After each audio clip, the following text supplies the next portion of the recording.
Oke, assalamualaikum warahmatullahi wabarakatuh. Selamat sejahtera, selamat pagi daripada Hanani Agro Farm. Kita ingin berkongsilah atas permintaan ramai petani-petani atau pekebun-pekebun peminat pokok buah-buahan yang berharap supaya Hanani Agro Farm dapat mengeluarkan satu video atau tip bagaimana kita nak memilih baka pokok durian, baka durian yang kita tanam ya. Alhamdulillah hari ini kita ada kesempatan sedikitlah untuk berkongsi ilmu, berkongsi pengalaman berkenaan dengan cara pemilihan pokok yang terbaik untuk kita tanam. Tapi saya sebenarnya seganlah dengan orang yang pakar-pakar buah di sana ya. Dia memang amat arif tentang cara tanam, tentang cara nak memilih pokok. Tapi saya sekadar perkongsian daripada pengalaman saya yang sedikit inilah untuk sebagai sedikit panduan lah daripada saya yang berkenaan dengan cara memilih anak pokok dan jenis-jenis pokok yang macam mana kita nak tanam supaya pertumbuhan dia lebih cepat, dia lebih cepat berbuah dan buahnya pun lebat. Okey, baik, kita di sini ada 4 pokok iaitu mewakili masing-masing variety. Yang ni ialah Musang King 2, yang ni ialah Montong Montong. Okey, ini Montong. Saya ini pilih ya. Saya bab pemilihan baka memang saya cukup cerewet sikit lah. Sebab baka itu menentukan tentang lebatnya buah itu, kualiti pokok dan sebagainya. Baik, kat sini ya. Kalau boleh ikut tak apa, ikut. Kalau tak boleh, abaikan sajalah. Kalau agak penting ambil, kalau tak penting abaikan saja. Sekarang itu kita nak kongsi sikit ini pengalaman saya yang begitu cetek sekali. Baik, mula-mula sekali, baik kita nak tanam ya. Nak tanam, kalau pokok durian, yang pertama dia mengharapkan buahnya mesti daripada dahan. Dahan buah, bukan batang ini batang. Dahan buah di sini. Ini cantuman dia berlaku secara baji ya. Ini baji. Okey, yang ni dah mula dahan yang pertama. Dahan pertama. Okey, yang ni dahan kedua, dahan 3, dahan 4, dahan 5, dahan 6 ini. Ini kalau dia tingginya 10 kaki, kita dah ada 10 dahan. 10 dahan buah dan kita dah boleh cipta, boleh hasilkan 10 dahan buah. Ini tidak akan betul. Tapi dengan syarat 10 kaki last kali ini kita potong supaya nanti makanan yang akan pergi ke pucuk sana untuk tinggikan pokok, dia terhenti, dia akan salurkan ke dahan-dahan dan akhirnya dahan jadi dahan buah. Kita boleh plan ya. Okey, kalau dekat tanam poli, contoh poli ni tinggi ni, ini boleh diambil kira dahan buah. Tapi kalau tanam dekat tanah, ini jangan diambil kira. Kita ambil dahan yang dari sini. Sebab paling tidak 2 kaki atas tanah, baru kita boleh jaga supaya kita mudah nak merumput, nak membaja. Kalau dalam poli macam ni tinggi poli, ini boleh. Sebab dia dah tinggi 3 kaki daripada tanah. Ini dah jadikan dahan buah. Okey ya. Ingat ya, di sini kita dah nampak pokok ni, dia nanti mesra buah. Sebab kita lihat ya, tengok pemilihan ini sebab dia diikat ya. Kalau dia ni jadi dahan buah macam ni. Ini akan jadi dahan buah 1, 2, 3, 4, 5, 6, 7, 8. Sini 8. Ini baru ni, belum lagi kita tanam. Dah 8. Maknanya kalau kita nak nanti cari 8 lagi, sudah mampu untuk memilih dahan buah dan insya-Allah 3 tahun akan berbuah kalau kita mencari cuba berusaha untuk menghasilkan dahan buah. Kalau kita leka, kita tak bina, memang sampai 3-4 tahun pun takkan berbuah, ataupun biar ada 7 tahun takkan berbuah. Ini nampaknya Montong yang pertama ya. Bajunya tengah yang saya cerita ni, baju ni lah, tengok apa benda ni organik. Jangan bagi kimia kecuali siraman foliar tu penting. Sebab saya sudah siram foliar saya subur campur akar batang. Dia akan bina akar banyak, batang akan kukuh. Subur akar batang. Campurkan 3 sekali dengan nisbah yang sama rata. Siramkan. Kalau macam ni, jangan ambil 10 ya. Ambil 5 sahaja. 5 per liter. Mana kalau 5, subur 2,5, akar batang 2,5. Nanti dia akan tegar. Nampak ya? Baju organik wajib lah. Ini wajib sampai bila-bila kita letak. Okey, kita pergi ke pokok yang kedua. Ini pokok yang kedua yang daunnya sehat dan sebagainya. Tengok ya, sampai kita terpaksa ikat. Kalau dia lembek macam ni kan. Okey. Yang kedua tinggi, lebih tinggi dia. Kita kira dahan. Ini dah kira 1 dahan ya. Sama juga kaedahnya tanam baji ya, cantuman baji. Ini kira dahan pertama, tapi ada pecahannya. Kalau dahan ini kita tak buang, dia akan mengganggu pembesaran dahan utama ini. Jadi kita kena buang, ini satu kena buang. Jadi ini akan membesar-besar. Ini juga buang. Tunas-tunas ini kena buang, ini kena buang. Kalau tidak nanti mengganggu pertumbuhan dahan buah ini. Baik, kita kira dulu main utama ataupun dahan buah utama. Okey, 1 2 3 4. Okey. 4. Yang atas ni belum, baru mahu nak membina. Ni tiap ni ketiak dia ada. Ini ada, ini ada, ini ada, ini ada. Yang penting dia halanya lain. Yang ke sana, yang ke sini, yang ke sini, yang ke sini. Itu kita berjalan. Kalau ke sini rapat, kita buang salah satu. Mungkin dia akan bertindan. Nampak di atas sekali sini pun masing-masing nak membina pucuk untuk dahan buah, nampak. Jadi kita boleh kawal nanti. Kalau di sini pun sudah nampak cantik, nanti 10 kaki kita dah bina dapat bukan 16 ke 17 dahan buah. Tak perlu tinggi lagi dah. Itu nanti rasanya bila kita rendah, kita nak spray racun kulat. Busuk buah, yang buah tu busuk tumbuh kulat sampai kita spray, nampak. Ni racun kulat dengan racun serangga bergabung. Macam ni biasa dimakan oleh belalang macam ni. Tapi bila ni nampak ada unsur-unsur racun apa ni tahu tak? Ini ialah antrakol campur dengan racun kulat. Antrakol ialah racun kulat campur dengan racun plus. Racun plus, dia akan tu bila belalang nak hinggap, dia geli sebab ada lapisan ni, nampak. Ni bedak. Nampak kan? Ini yang penting. Belalang ni dia tak nampak racun, dia makan juga, tapi bila macam ni nampak geli, jijik sebab kotor. Rupanya ni antrakol Antrakol bila kering dia akan membentuk debu macam ni. Ni yang selamat. Dia bukan hanya attack bahagian apa, dia jaga tu serangga ni, tapi dia attack bahagian kulat. Ni nampak ya. Sehat dia, pokok ni subur, sehat, tengok perhati bayangkanlah kalau kita tanam nanti 3 tahun dekat poli, cukup rawatan, tengok bajunya pun sehat betul. Jaga. Terkejut kan bila nampak baju macam ni. Tak payah, kita tak risau ya, sebab baju organik ni dia punya NPK tak menggugat untuk merosakkan pokok, sebab dia NPK ni bawah 8. Kita letak satu sudu pun tak ada hal. Kalau kimia, minta maaf, dia akan terus kuning, dia akan rosak sebab dia akan attack bahagian tanah dan sifat tanah. Ini tak ada masalah. Okey, ini berkenaan dengan 2 pokok montong yang kita cerita cara pilih pokok, anak pokok yang terbaik lah. Pada saya macam ni lah. Tapi kalau dah tak ada pilihan, ambil je lah. Kita bina kemudian. Ambil saja, kita bina pokok kemudian. Faham? Benda tak ada pilihan. Macam mana? Tapi banyak pilihan. Kita pun seronok pilih mana satu yang terbaik pada kita. Okey, sekarang kita pada baka Musang King. Nampak Musang King? Comel sungguh lah. Allahu Akbar. Rasa geram ya tengok. Ini Musang King. Ini dia buat baka ni menggunakan mata tunas ya. Tampal tepi ya, sending ni nampak. Ini asalnya sini, bila macam ni. Okey, sekarang kita lihat ya.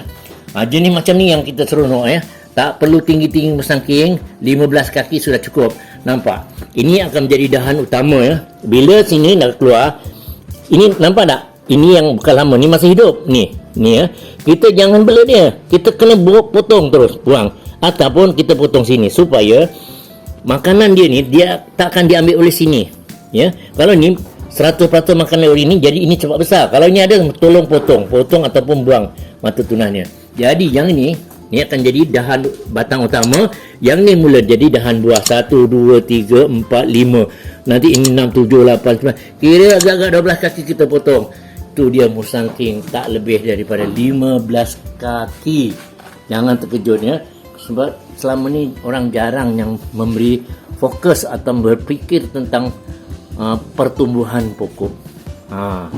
Sekarang kita dah ada kajian-kajian secara terperinci, apa makanannya, apa masalahnya, apa racun. Tengok ini biasanya tengok ni dimakan oleh belalang. Sebab apa? Sebab tak diracun. Tapi bila dah macam ni tengok, dia dah tak nak makan. Kali tak dimakan, dia dah geli. Tapi kalau dah macam semua tinggal ranting-ranting, jadi pokok tak sihat. Nak makan pun tak cukup. Sebab nak bina makan tak cukup. Okey, nampak tak dia punya baja? Tu dia. Nampak? Dia tak nampak sebab dia hitam. Sikit lagi pokok. Itu dia. Jangan bimbang ya. Kakak-kakak, abang-abang, pakcik-pakcik, makcik-makcik, jangan bimbang. Kalau baja organik saja, insya-Allah tak ganggulah. Kita rosakkan tanah, tak rosakkan pokok. tapi dia memberikan satu kesihatan yang cukup sempurna untuk pokok ya. Kita lihat pun daunnya cukup kilat, cukup subur, dia cukup ceria lah kata orang tu, sehat sungguh. Okey, baik, sekarang kita pergi satu lagi, baka Musang King ya. Tengok, hampir sama bendanya. Saya pilih, inilah kegemaran saya, suka sangat saya buat pilihan-pilihan. Kadang-kadang toke tu geram tengok saya lambat pilih, kenapa gini, kenapa gini. Dia tak tahu, dia menjual je, bukan dia tahu, dia tak kaji. Kita yang penting. Okey, ini pun sama juga, ini dah mati sebenarnya, kita potong lah, tinggal macam kena kencing manis kan, potong. Jadi nanti ini akan terus pergi ke dahan utama ni. Nampak ya. Kita lihat berapa kaki saja dia sudah membina dahan buah. Ni 1, 2, 3, 4, 5 dan lain lagi belum diikuti lagi 6, 7, 8, 9, 10. Kita boleh pilih mana yang kita rasa terbaik dan sesuai. Jangan bertindan sudah, bertindih contoh gini, atas belah, nanti kalau buah sangkut sini dia akan masalah akan cecah dia dahan yang bawah. Jadi mesti ada jarak dia, paling tidak pun sekaki setengah atau 2 kaki. Macam ni kan ada jarak nanti kan. Kalau ni masalah nanti ini potong. Ambil yang sini. Kalau ini belah, ini belah. Ini potong. Kalau cecah takut nanti tunduk, dia akan sangkut di sini. Jadi ini potong, ini belah, ini belah, ini belah, ini belah. Nanti sini pula satu belah lagi, sini belah lagi. Duduk gitu. Ini masih ada potensi lagi untuk tinggi ya. Kita letak stand sini, ikat yang akan tinggi sampai ke tahap kita nak berapa tinggi. Agak-agak kita kira dah 15 dahan buah cukup lah. Kalau 15 satu dahan 5 kali 5 dah 60. Allahu Akbar, seronok ya. Kalau dah 60 kita boleh buat, cukup lah, tak tinggi. Kita senang nak spray racun serangga, racun kulat, buahnya kualiti, tak guna racun yang berbahaya. Allahu Akbar. Anak-anak kita, cucu kita nanti bila tengok dahan atau buah tu boleh dipegang oleh mereka. Itu yang kita nak ya. Bukan Thailand saja boleh buat, tapi kita sebenarnya pun boleh buat. Cuma kita ni tak ada ilmu, kurang pengetahuan. Ni nampak ya. Okey. Kalau dah macam ni contoh ni, dia dah besar, dah dimakan ni baju buat dia cepat besar. Ikatan ini asalnya longgar. Kita kena potong, ganti ikatan baru. Kalau tidak dia akan mengganggu pergerakan nutrien di bawah sekat, sebab dia genting ya. Genting. Kita kena ingat, sebab bila gunakan baja siraman Hanani Agrofam subur dengan batang, dia cepat, apatah lagi dengan bantuan organik cepat besar. Ingat sini, nanti dia genting, dia mengganggu perjalanan nutrien ke atas. Kita kena potong, kita kena ganti tali yang baru. Okey, setakat itu ada komen. Okey, kita nak ke pokok yang sudah kita test menggunakan racun kulat, menggunakan baju organik. Kita boleh tengok kat sana kenapa dahannya jadi apa tu, hijau. Okay, Assalamualaikum warahmatullahi wabarakatuh. Sekarang kita kongsilah pada satu tanaman dipanggil durian, tapi ini lupalah variety sebab saya tanam biji je ni. Cuma saya kawinkan ada 2 jenis ni. Ada 2 kaki, kakinya ada 2 ya. Nampak tak hijau ni? Ini kesannya. Hijau ni saya buat untuk mengelakkan berlakunya proses perebutan akibat serangan kulat. Kulat ni cukup anti dengan pokok durian. Sekejap saja dia akan repot tangkai, repot macam-macam. Kanker ya. Inilah tembakan saya, racun kulat campur racun serangga. Kita tembak sampai atas hijau ya. Hijau dia punya batang ni, tengok lumut ya. Baik, tengok ya, ini tanam biji ya, tapi dah tak ada tinggi lagi. Minta maaf ya. Pucuk saya dah potong. Dia ni tengah membina dahan buah. Usia ni lebih kurang 2 tahun lebih sikit je tanam biji ya. Nampak ya? Kita kira dahan buah 1, 2, 3, 4, 5, 6, 7, 8, 9, 10, 11, 12, 13, 14, 15, 16, 17, 18, 19, 20, 21, 22, 23, 24, 25, 26. Tingginya 9 kaki, 10 lah, 10 kaki saja. Bila tinggi 10 kaki, insya-Allah dia punya ni, dahannya ni, dia akan pergi 5 kaki kemari je, sampai saya punya bumbung ni, sampai sini saja. Dia tak akan besar. Sebab kita dah bonsaikan dia. Yang sini 5 kaki, yang sana 5 kaki, sini 5 kaki, 5 kaki. Pokok tinggi lebih kurang 10 kaki. Cukup. Mana kalau kita tanam dalam polytank macam tank hitam ni. Contoh ya. Ni tong hitam ni ialah 5 kaki. garis ni, sana ni 5 kaki sana, 5 kaki sini, tingginya 2 kaki setengah, dekat-dekat 3 kaki.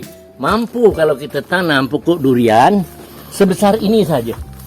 Itu yang saya buat kajian selepas berlaku macam ni, saya buat kajian, saya tukar kepada polytank, kepada mana-mana peminat pokok yang tak dapat tanam di atas tanah, yang mungkin masalah tanahnya ada sifat masin, tanah gambut, sukar nak tumbuh, kita beli polytank, cari topsoil, kita tanam di situ, tapi dengan syarat ketinggian pokoknya inilah maksimumnya 9 kaki. Kita mesti potong. Bila 9 kaki kita potong, bawah ni batang paling kuat pun besar lengan macam ni. Ini paling jauh pergi akan 5 kaki sini, 5 kaki sana, 5 kaki sana. Jadi insya-Allah dalam tempoh terdekat dia akan berbuah awal. Janji kita nak bina dahan. Dahan ni bila macam ni dia dah mula matang tau. Ini bila dah jatuh ni dia macam nak matang dah. Dia macam mana pun dia tak nak yang macam ni. Macam ni belum matang. Dia kalau macam ni dah berat, lama-lama dia akan melendur macam ni nanti. Ni standby untuk dia berbunga dan berbuah. Walaupun usia 3 tahun, sebab saya dah buat kajian duri hitam 3 tahun besar ni atas tanah tinggi cuma 8 kaki sudah berbunga. Maknanya tak mustahil kita boleh tanam dalam polytank nanti kepada yang berminat sungguh. Dekat duduk dekat taman, perumahan, adalah sedikit hujung tu kawasan yang boleh memuatkan, contoh kawasan tu 10 kali 10 boleh tanam sepokok atas polytank. Kalau kata sepokok tak cukup, Allah, saya nak tanam duri hitam, nak tanam montong, nak tanam IOI, tak apa, boleh. Syaratnya kalau dah macam ni, di sini kita boleh buat cantuman tunas duri hitam. Di sini kita boleh buat cantuman tunas IOI. Di sini kita boleh buat cantuman tunas musangking. 3 pokok dalam satu kawasan yang sama sahaja. Itulah kelebihannya ilmu yang Allah turunkan supaya kita berfikir.